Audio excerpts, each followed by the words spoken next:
the governors of the Southeast states, the Deputy Governor of Ebonyi State, distinguished ladies and gentlemen, I must not fail to recognize Abogidi, the Obi of Onitsha, Igwe Nemeka Alfred, Achebe CFR, Igwe No. Igwe is my father and my mentor. So let me use him to recognize all the other traditional rulers, including the chairman of the Council of Traditional Rulers, Abia State, His Royal Majesty Eze Linto Mba. I must also recognize my own Archbishop Oboko, the Methodist Archbishop of Umuahia, and therefore stand on other existing protocols. It's such a difficult task to speak after a professor of economics, former governor of Central Bank, and my senior brother, Professor Soludo. If it were in the north, and when the leader has finished speaking, the rest of us will just chorus to. So I would have just said to what Professor Soludo said. I'll try to be brief. I'm most especially delighted to stand before you today and share my thoughts on the importance of this summit and the expectations of many Igbo sons and daughters and other interested local and international players who will be quietly following to see what fruits this event will bear in the medium to long term. Permit me to begin by appreciating the Southeast Governors Forum, the leadership of Ahanes Ndi Igbo, ably led by Chief Emmanuel Iwanyanwu, CFR, the Summit Central Organizing Committee, and all the individuals and groups who contributed in diverse ways to make this program a reality. Thank you for the sacrifices and for everything you have given to bring our people together to reflect and talk to ourselves on the two issues that are very critical to our survival and prosperity as one people: security and economic prosperity of the region. It is fulfilling to observe that all the clans, socioeconomic, political, cultural, and demographic groups within the Southeast region are fully represented, and the importance of this should never be lost on us. The vision of the organizers of this event is very clear: building a secure, prosperous, and economically robust Southeast. This intervention is very timely, and it is good we have it in this auditorium. Individuals with records of proven achievements in all thematic areas. It is my expectation that the insights to be shared by these accomplished men and women shall help chart a new path for our land, which unfortunately has become beleaguered by several challenges that could not have been contemplated a few years back. Our duty here is to tell ourselves the truth, and we must resist the temptation to let political considerations minimize the frankness and sincerity that should be central to our recovery and restoration. A lot has gone wrong in the last 2 decades and more, and the triggers were both internal and external. What we must do over the next 2 days is to look ourselves in the eye and admit that we have indeed not lived up to the vision and dreams of our fathers, the men who built what was once known as the most thriving economic center of enterprise and productivity in the world, and that was SouthEast. Dr. Nnamdi Azikiwe, Dr. Michael Oparade Sambakwe, Dr. Akanu Epiam, and others achieved so much for this region, not because they had all the money in the world. No.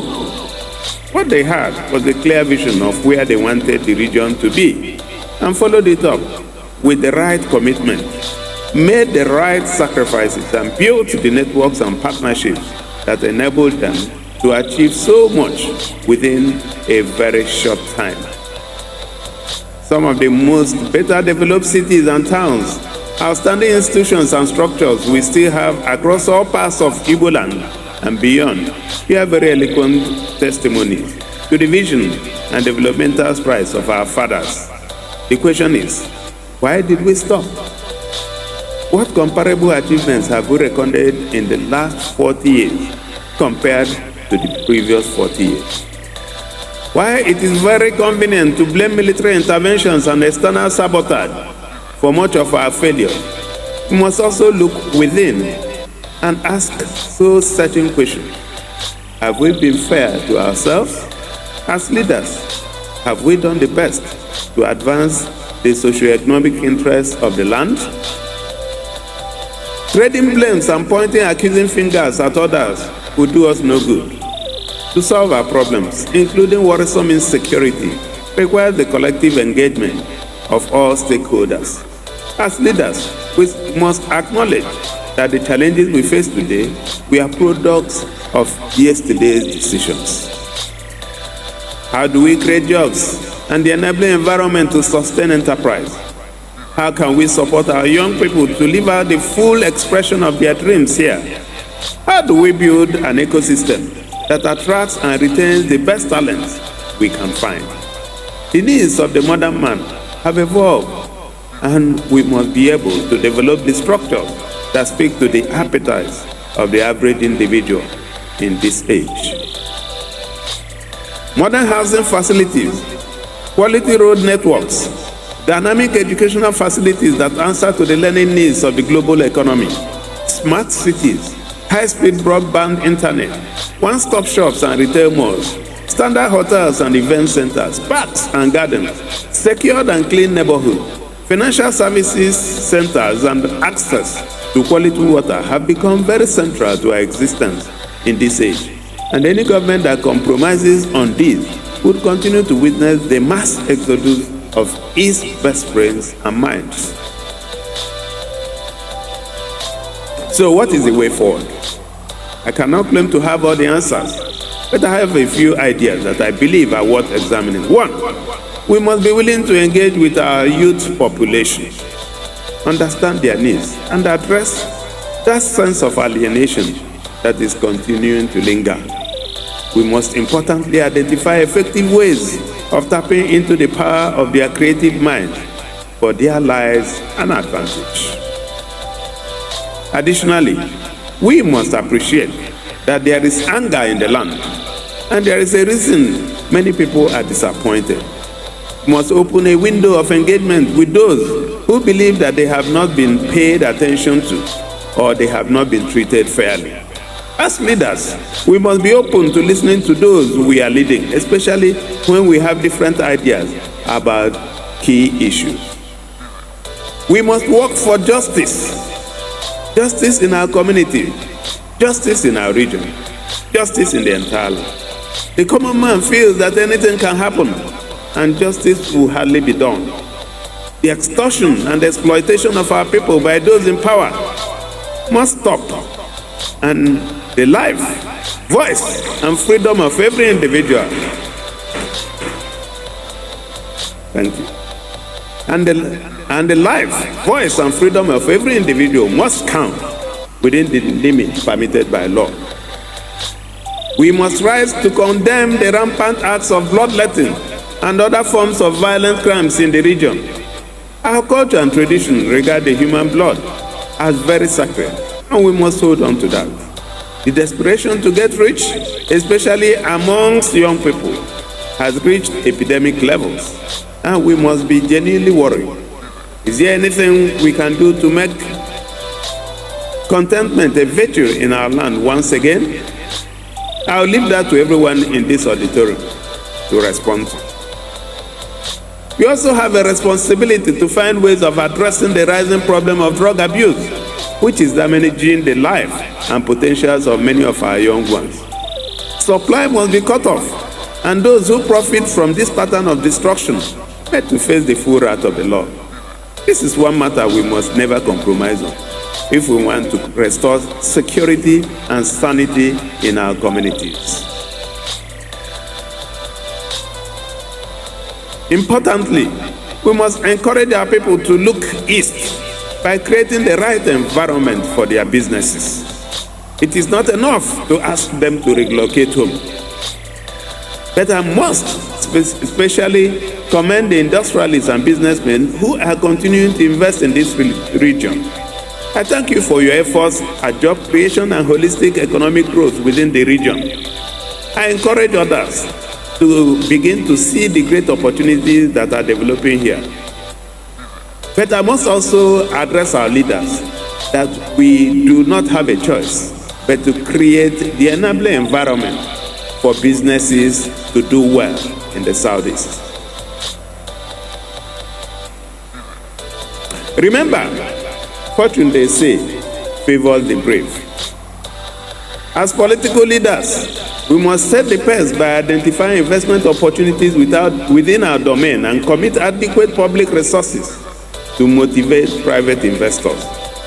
We must lead the way, and there are lots of opportunities waiting to be harnessed in oil and gas, hospitality, transportation, education, and so much more.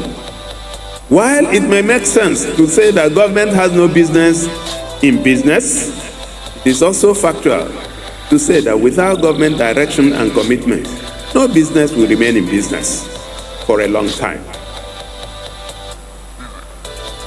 Where necessary, government must intervene directly in business.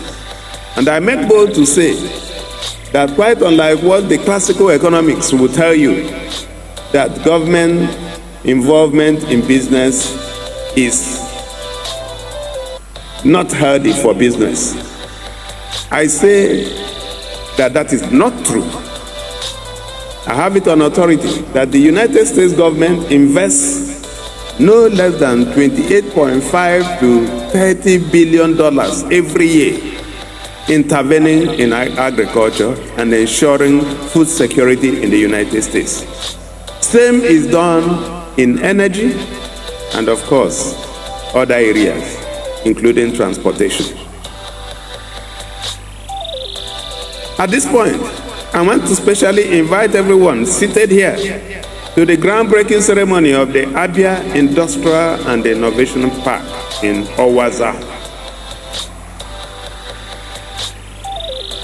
Owaza is in Okwa West local government of Abia State, and this event comes up on Saturday, the 30th of this month by 12 noon. That's in 2 days' time.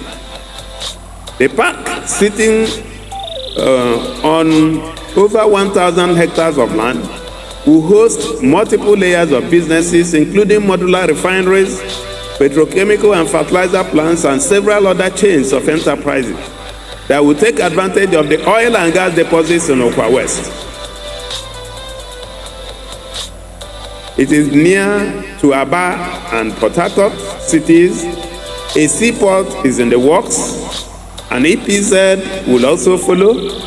24-hour power supply is guaranteed, and other components of the larger ecosystem within the community to make businesses work. Already we have secured support of a major stakeholder to build an innovation and incubation center within the park. The facility will train and expose our young minds to the best tools and platforms for their trade. The Innovation and Incubation Center will specially benefit university students, graduates, and startups in several ways. You will get more details from some of our representatives at this summit and at the groundbreaking ceremony on Saturday. My message as I close is simple. Building our region into a prosperous and secure space is our collective obligation. No foreigner will do it for us. Granted that foreign investment is desirable, those who own the land must lead the way and develop in accordance with the values they hold dear. We are naturally enterprising people, but we are also in love with knowledge and learning. Whatever we propose must take cognizance of who we are as a people and how we want to interact with the larger world. The emphasis must be on getting as many people as possible on this sailing ship, but we must never be held back by those whose ideas and methods have never yielded anything beneficial. In the end, we must never shirk in our duty to show our children the path to a desired future. Even if we are unable to get there ourselves, we must try. The commitment must be to do better and, most importantly, position this land to take advantage of the many systems of benefits that the new global borderless economy promises. My dear brothers, distinguished ladies and gentlemen, I want to thank you for listening, and I will see you in Okwa West on Saturday. God bless you.